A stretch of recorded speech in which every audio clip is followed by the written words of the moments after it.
అందరికీ స్వాగతం. ఈరోజు మనం ఒక ముఖ్యమైన అంశాన్ని కొంచెం లోతుగా పరిశీలిద్దాం. అదేంటంటే డైరెక్ట్ సెల్లింగ్. అంటే ఈ ప్రత్యక్ష అమ్మకాల వ్యాపారంలోకి వెళ్లాలనుకునే వాళ్ళుంటారు కదా, వాళ్ళొక సంస్థను ఎంచుకునే ముందు ఏ విషయాలు చూసుకోవాలి అనేది. మన దగ్గరున్న సమాచారం కూడా ఈ రంగంలో బాగా అనుభవమున్న ఒక ప్రతినిధి ఇచ్చిన విశ్లేషణ ఆధారంగా ఉంది. ఈ విశ్లేషణలో ఏంటంటే ఒక కంపెనీ సరైనదా కాదా అని తెలుసుకోవడానికి ఒక 4 స్తంభాల మీద ఆధారపడాలి అని గట్టిగా చెప్తున్నారు. 4 పిల్లర్స్ అన్నమాట. మరి ఈరోజు మనం చూసేదేంటంటే ఆ 4 స్తంభాలు అసలు ఏంటి, వాటిని అంత జాగ్రత్తగా ఎందుకు చూడాలి అని అర్థం చేసుకునే ప్రయత్నం చేద్దాం. సరే, మరి మొదలు పెడదామా? దీని లోతుపాతుల్లోకి వెళ్దాం. మొదటి స్తంభం ఏంటది? ఓకే. మొదటి కీలకాంశం సంస్థ యొక్క సూత్రాలు అంటున్నారు. అంటే వాళ్ల నైతిక విలువలు. అంటే ఆ కంపెనీ వ్యాపారం ఎలా చేస్తోంది, వాళ్ల పాలసీలు ఎంత నిజాయితీగా ఉన్నాయి, ఎంత పారదర్శకంగా ఉన్నాయి, అది ముఖ్యమన్నమాట. అంతేకాని కేవలం లాభాలే చూసుకుంటున్నారా, లేక పంపిణీదారుల పట్ల, వినియోగదారుల పట్ల వాళ్ల వైఖరి ఎలా ఉంది, ఇది కీలకం అంటున్నారు. కొన్నిసార్లు ఊరికే పైకి ఆకర్షణగా కనిపిస్తుంది కదా, కాని లోపల ఈ సూత్రాలు సరిగా లేకపోతే కష్టం. మీరు చెప్పింది నిజం. అవును, ఈ సూత్రాల విషయంలో కొన్ని ప్రమాద సంకేతాలు కూడా ఆ విశ్లేషణలో చెప్పారు. ఇవి గమనించడం చాలా ముఖ్యం. ఎందుకంటే ఇవి కంపెనీ ఎంతకాలం ఉంటుంది, ఎంత నమ్మొచ్చు అనేదాన్ని సూచిస్తాయి. ఉదాహరణకి చూడండి, అవసరం వస్తే చాలు మెంబర్ల ఐడీల పేర్లు మార్చేయడం, లేదంటే వాళ్ల స్థానాలు, అంటే టీంలో వాళ్ళ పొజిషన్స్ ఉంటాయి కదా, అవి మార్చడం. ఇలాంటివి జరుగుతున్నాయంటే అక్కడ ఏదో తేడా ఉందని అనుమానించాలి. ఇది పారదర్శకత లేదనడానికి ఒక గుర్తు. అలాగే వేరే కంపెనీల నుంచి అనుభవం ఉన్న లీడర్లు వస్తారు కదా, వాళ్ళకు ప్రత్యేకంగా కొన్ని లాభాలు ఇవ్వడం. అంటే ఉదాహరణకు పవర్ లెగ్ అంటారు. అంటే వాళ్ల కింద ఆల్రెడీ కొంత బిజినెస్ జరిగిన టీంని ఇవ్వడం లాంటివి. ఇలా చేస్తే అది అందరికీ సమాన అవకాశాలు ఇచ్చినట్టు కాదు కదా. కొత్తగా వచ్చి కష్టపడే వాళ్లకు అది నిరుత్సాహం కలిగిస్తుంది. ఇంకా అప్లైన్ అంటే మనల్ని వ్యాపారంలోకి తెచ్చిన వాళ్ళు లేదా పైనున్నవాళ్ళు, వాళ్ళు చెప్పారని కిందున్న వాళ్ల డౌన్లైన్ ఐడీలను సరైన కారణం లేకుండా బ్లాక్ చేయడం. ఇలాంటివి జరిగితే ఆ కంపెనీలో అసలు కంట్రోల్ సరిగా లేదని, ఎవరో వ్యక్తులు ఇష్టప్రకారం నడుస్తుందని అర్థం చేసుకోవాలి. చివరిగా ఇంకో పాయింట్, కంపెనీ ఓనర్సే ఉంటారు కదా, వాళ్లే డిస్ట్రిబ్యూటర్లాగా ఐడీలు పెట్టుకుని వాళ్లు కూడా కమిషన్లు తీసుకోవడం. ఇది కూడా నైతికంగా చూస్తే అస్సలు సరికాదు. దీన్ని కాన్ఫ్లిక్ట్ ఆఫ్ ఇంట్రెస్ట్ అంటారు. ఇలాంటి పద్ధతులున్న కంపెనీలు సాధారణంగా ఎక్కువ కాలం నిలబడవని, వాటి మీద ఆశలు పెట్టుకున్న వాళ్లు అనుకున్నంత విషయం సాధించడం కష్టమని ఆ విశ్లేషణ హెచ్చరిస్తోంది. ఈ సూత్రాలనేవి బలహీనంగా ఉంటే మిగతావి ఎంత బాగున్నా ఉపయోగం ఉండదు. వేయాలన్నమాట. ఇది కంపెనీకి పునాది లాంటిది. మరి రెండవ స్తంభం సంగతేంటి? అదేనండి, ఉత్పత్తులు. అసలు వ్యాపారం జరిగేది వీటితోనే కదా. అవును కదా, ప్రోడక్ట్స్ లేకపోతే బిజినెస్సే లేదు. అయితే ఎలాంటి ఉత్పత్తులు ఉండాలి? దీని గురించి ఆ విశ్లేషణలో ఏమైనా చెప్పారా? అంటే ఏదో ఒకటి ఉంటే సరిపోతుందా, లేక వాటికేమైనా ప్రత్యేక లక్షణాలుండాలా? ఇది చాలా చాలా కీలకమైన ప్రశ్న అడిగారు. ఎందుకంటే ఉత్పత్తులే గదా వ్యాపారానికి గుండెలాంటివి. ఇక్కడ 2 ముఖ్యమైన విషయాలు గమనించాలని విశ్లేషణ నొక్కి చెబుతోంది.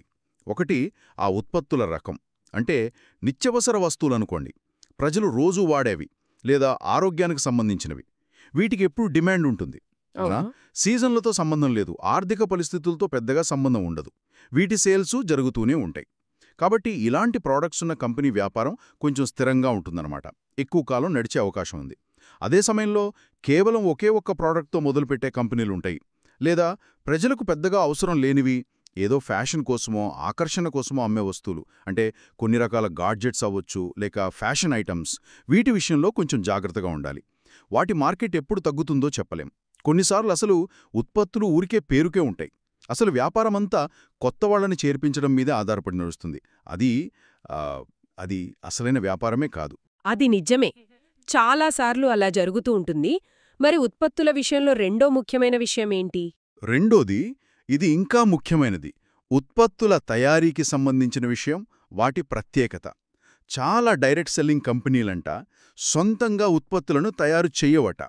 వేరే థర్డ్ పార్టీ కంపెనీలతో కాంట్రాక్ట్ పద్ధతిలో చేయించుకుని వాటి మీద తమ బ్రాండ్ లేబుల్ వేసి అమ్ముతుంటాయని ఆ విశ్లేషణలో ఉంది. దీనివల్ల ఒక పెద్ద రిస్క్ ఉంది. ఏంటంటే ఆ తయారు చేసే కంపెనీతో ఏదైనా గొడవస్తే, లేక వాళ్లు సప్లై ఆపేస్తే మొత్తం బిజినెస్ ఆగిపోతుంది. పంపిణీదారులు ఇబ్బంది పడతారు, కొనేవాళ్లు ఇబ్బంది కడతారు. కాబట్టి దీర్ఘకాలికంగా నిలబడాలి అని చూసేవాళ్లు సొంత తయారీ యూనిట్లున్న కంపెనీని ఎంచుకోవడం సేఫ్ అని చెప్తున్నారు. ఇక ప్రత్యేకత అంటే యునీక్నెస్ విషయానికొస్తే మార్కెట్లో ఎక్కడ పడితే అక్కడ దొరికే ప్రాడక్ట్స్నే వీళ్లు కూడా అమ్ముతే, ఉదాహరణకు మామూలు సబ్బులు, పేస్టులు లాంటివి, అప్పుడు కాంపిటీషన్ చాలా ఎక్కువగా ఉంటుంది. కస్టమర్ మీ కంపెనీ వస్తువుని ఎందుకు కొనాలి అనే ప్రశ్న వస్తుంది. అందుకే ఆ విశ్లేషణ ప్రకారం సక్సెస్ అవ్వాలంటే ప్రాడక్ట్స్ ప్రత్యేకంగా ఉండాలి. అంటే అవే ఫార్ములాలతో, అవే లాభాలతో వేరే కంపెనీల్లో ఈజీగా దొరక్కూడదన్నమాట. అంతేకాదు వాటి క్వాలిటీ, ప్యాకింగ్ బావుండాలి. ముఖ్యంగా వాడిన వెంటనే లేదా కొద్ది టైంలోనే కస్టమర్కి రిజల్ట్ కనిపించాలి, సంతృప్తి రావాలి. అప్పుడే ఆ ప్రాడక్ట్కి వాల్యూ వస్తుంది, రిపీట్ సేల్స్ వస్తాయి, బిజినెస్ పెరుగుతుంది. అంటే సొంత తయారీ ఉండాలి, ప్రత్యేకంగా ఉండాలి, క్వాలిటీ, రిజల్ట్స్ ఇవన్నీ బావున్నాయి. కానీ ఇవన్నీ ఉంటే మరి ధర ఎక్కువ ఉంటుందేమో అనిపిస్తుంది కదా. మూడో స్తంభం ఇదే అన్నారు కదా, ధర. ఎంత మంచిదైనా కొనగలిగేలా లేకపోతే కష్టం కదా. దీని గురించేమంటున్నారు? Correct point. ఇది చాలా సున్నితమైన విషయం, నిజమే. ఉత్పత్తి క్వాలిటీ అద్భుతంగా ఉంది, ప్యాకింగ్ సూపర్, రిజల్ట్స్ భేష్, మార్కెట్లో ఇంకెక్కడా ఇలాంటిది లేదు, ఇవన్నీ నిజమే కావచ్చు, ఒప్పుకుందాం. కానీ ఈ కారణాలన్నీ చెప్పి ధర మాత్రం చాలా ఎక్కువగా పెట్టేస్తే అప్పుడు చాలామంది కొనలేరు. మహా అయితే ఎవరో ఒకసారి ట్రై చేస్తారేమో. కానీ ప్రతి నెలా కొనడమంటే అది కష్టం. ఇది బిజినెస్ పెరగడానికి పెద్ద అడ్డంకి అవుతుంది. టర్నోవర్ అంటే మొత్తం సేల్స్ పెరగవు కదా, పంపిణీదారులకు కూడా అమ్మడం కష్టమవుతుంది. కాబట్టి ఉత్పత్తులు ఎంత గొప్పవైనా సరే వాటి ధరలు మామూలు వినియోగదారుడికి అందుబాటులో ఉన్నాయా, రీజనబుల్గా అనిపిస్తున్నాయా అనేది కూడా చాలా ముఖ్యమైన విషయం. క్వాలిటీకి, ధరకు మధ్య ఒక సరైన బ్యాలెన్స్ ఉండాలని ఆ విశ్లేషణ స్పష్టం చేస్తోంది. మరీ ఎక్కువ ధర ఉంటే దానికి తగ్గ విలువ కస్టమర్కి నిజంగా వస్తోందా అని కూడా చూసుకోవాలి. ఓకే, అంటే మొదటి 3 పిల్లర్స్, కంపెనీ నైతికత ఒకటి, క్వాలిటీ ప్రాడక్ట్స్, అది కూడా ప్రత్యేకంగా ఉండాలి, అవి అందుబాటు ధరలో ఉండటం, ఇవి బాగుంటేనే బిజినెస్కి ఒక స్ట్రాంగ్ బేస్ ఏర్పడుతుంది. ఇప్పుడు 4వ స్తంభం దగ్గరికి వద్దాం. అదే వ్యాపార ప్రణాళిక లేదా కాంపెన్సేషన్ ప్లాన్.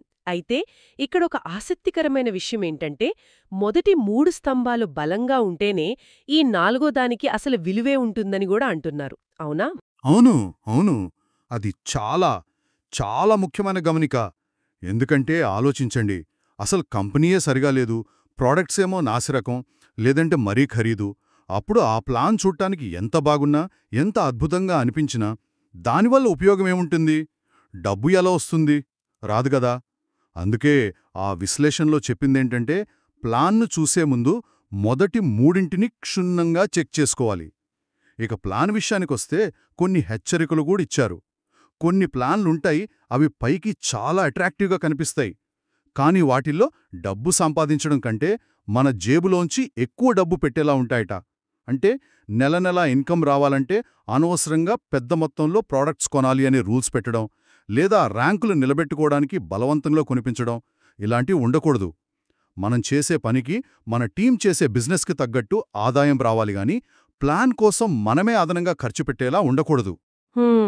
ఇంకో విషయం కూడా చెప్పారు కదా మీరిందాక, కేవలం ప్లాన్నే బాగా ప్రమోట్ చేసే కంపెనీల గురించి. వాటి సంగతేంటి? అవును, ఏ కంపెనీ అయినా వాళ్ల ప్లాన్ గొప్పదనే చెబుతుంది. అది సహజం. కానీ కేవలం ప్లాన్ గురించే ఎక్కువగా మాట్లాడుతూ అసలు ప్రాడక్ట్స్ గురించి, కంపెనీ విలువల గురించి పెద్దగా చెప్పని కంపెనీల పట్ల కొంచెం జాగ్రత్తగా ఉండాలని సూచించారు. ఎందుకంటే కేవలం ప్లాన్పై ఆధారపడే కంపెనీలు ఈజీగా కాపీ కొట్టబడతాయి. అదే ప్లాన్ను చిన్న చిన్న మార్పులు చేసి వేరే వాళ్ళు ఇంకో కంపెనీ పెట్టేయొచ్చు, లేదా ఆ కంపెనీయే పదే పదే ప్లాన్లను మార్చేస్తూ డిస్ట్రిబ్యూటర్లను కన్ఫ్యూజ్ చేసే అవకాశం కూడా ఉందని ఆ విశ్లేషణలో పేర్కొన్నారు. మరి ఒక మంచి ప్లాన్ అంటే ఎలా ఉండాలి, దాని లక్షణాలేంటి అని ఏమైనా సూచించారా? మంచి ప్లాన్ విషయంలో కూడా 2 కీలక అంశాలు చెప్పారు. మొదటిది, వీలైతే ప్లాన్ కూడా కొంచెం ప్రత్యేకంగా ఉండటం. అంటే ఇతరులు ఈజీగా కాపీ కొట్టలేని విధంగా దానికొక యూనిక్నెస్ ఉంటే మంచిది. ఇది కంపెనీకి కొంత స్టెబిలిటీ ఇస్తుంది. రెండవది, ఇది చాలా చాలా కీలకం. కొత్తగా చేరిన వారికి డబ్బు సంపాదించుకునే అవకాశం ఎలా ఉంది? చాలా పాత పద్ధతి ప్లాన్లలో ఎలా ఉంటుందంటే కొత్తగా చేరిన వాళ్ళు ఎంత కష్టపడినా వచ్చే ఆదాయంలో ఎక్కువ భాగం వాళ్ల పైన ఉన్నవాళ్లకి అంటే ముందు చేరిన అప్లయన్స్కే వెళ్లేలా డిజైన్ చేసి ఉంటాయని ఆ విశ్లేషణ చెబుతోంది. దీనివల్ల ఏమవుతుందంటే కొత్తవాళ్లు త్వరగా డబ్బు చూడలేక కొన్ని రోజులకే నిరుత్సాహపడి మానేసే ప్రమాదం ఎక్కువ. ఇది లీడర్లకు కూడా ఇబ్బందే కదా, ఎందుకంటే టీం నిలబడదు. అందుకే మనం తరచుగా వినే ప్యాసివ్ ఇన్కమ్, ఎర్లీ రిటైర్మెంట్ లాంటి పెద్ద పెద్ద మాటలు ఇలాంటి ప్లాన్లలో నిజం కావడం చాలా కష్టం. కాబట్టి ఒక మంచి ప్లాన్ ఎలా ఉండాలంటే కొత్తగా చేరిన వ్యక్తి కూడా వాళ్లు పెట్టిన ఎఫర్ట్కి తగ్గట్టుగా వీలైనంత త్వరగా కొంతైనా ఆదాయం సంపాదించుకునే అవకాశం ఉండాలి. అప్పుడే వారికి ఒక నమ్మకం వస్తుంది, బిజినెస్లో నిలబడతారు. వాళ్లు నిలబడితేనే టీం పెరుగుతుంది, లీడర్లు కూడా సక్సెస్ అవుతారు. కాబట్టి ప్లాన్ అందరికీ న్యాయంగా ఉండాలి, ముఖ్యంగా కొత్త వాళ్ళని దృష్టిలో పెట్టుకొనుండాలి. అంటే ఈ 4 స్తంభాలు, సూత్రాలు, ఉత్పత్తులు, ధర, ప్రణాళిక ఇవన్నీ ఒకదానితో ఒకటి ముడిపడి ఉన్నాయన్నమాట. ఒక చైన్ లింక్స్ లాగా. ఏ ఒక్కటి బలహీనంగా ఉన్నా మొత్తం దెబ్బతింటుంది. వీటిని విడివిడిగా కాకుండా కలిపి చూడాలని, అన్ని యాంగిల్స్లోనూ స్ట్రాంగ్గా ఉన్నాయా అని నిర్ధారించుకున్నాకే ఒక నిర్ణయానికి రావాలని ఆ విశ్లేషణ సారాంశంలా అనిపిస్తోంది. ఖచ్చితంగా మీరు చెప్పింది 100% నిజం. ఆ విశ్లేషణలోని వార్నింగ్ కూడా అవే. ఈ 4ంటిలో ఏ ఒక్కటి వీక్గా ఉన్నా దాని ఎఫెక్ట్ చివరికి పడేది డిస్ట్రిబ్యూటర్ మీదే. పైకి చూడటానికి ఎంత అట్రాక్టివ్గా కనిపించినా లోపల సత్తా లేకపోతే ఫలితం నెగిటివ్గా ఉంటుంది. అంటే అనుకున్నంత డబ్బు రాకపోవడం, పెట్టిన టైము, డబ్బు వేస్ట్ అవ్వడం, బంధువుల ముందు, ఫ్రెండ్స్ ముందు మాట పడడం, చివరికి సెల్ఫ్ కాన్ఫిడెన్స్ దెబ్బతిన్నాం. ఇలాంటివి జరుగుతాయని హెచ్చరించారు. అందుకే ఈ 4 పిల్లర్స్ని పరిశీలించడం అనేది చాలా సీరియస్గా తీసుకోవాలి. ముగింపుగా ఒక్క మాటలో చెప్పాలంటే, ఒక డైరెక్ట్ సెల్లింగ్ అవకాశాన్ని చూసేటప్పుడు కేవలం ప్లాన్ బాగుందనో లేక ఎవరో ఫ్రెండ్ చెప్పారనో దూకేకుండా కొంచెం హోంవర్క్ చెయ్యాలి.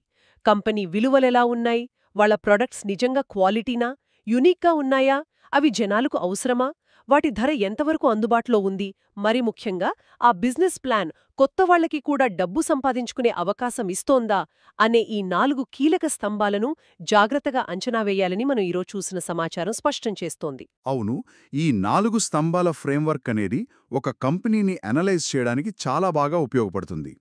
అయితే ఈ విశ్లేషణలో ప్రధానంగా కంపెనీ వైపు నుంచి చూడాల్సిన అంశాలున్నాయి కదా. దీనితో పాటుగా ఇంకో విషయం కూడా ఆలోచించాలి. ఒక వ్యక్తి ఇటువంటి వ్యాపారంలోకి అడుగుపెట్టే ముందు తమ సొంత పరిస్థితులను కూడా చూసుకోవడం ముఖ్యం. అంటే తమకు ఎంత సమయం ఉంది, ఆర్థికంగా ఎంతవరకు రిస్క్ తీసుకోగలరు, తమకున్న స్కిల్స్ ఏంటి, అసలు తమ గోల్స్ ఏంటి, వీటన్నిటినీ కూడా లెక్కలోకి తీసుకోవాలి. ఎందుకంటే ఈ 4 స్తంభాలు బేషుగ్గా ఉన్న కంపెనీ అయినా సరే అది మన వ్యక్తిగత పరిస్థితులకు సూట్ అవుతుందా లేదా అని ఆలోచించడం కూడా అంతే ముఖ్యం కదా. ఇది మనం ఈరోజు చర్చించిన దానికి ఒక నెక్స్ట్ లెవెల్ ఆలోచన అన్నమాట.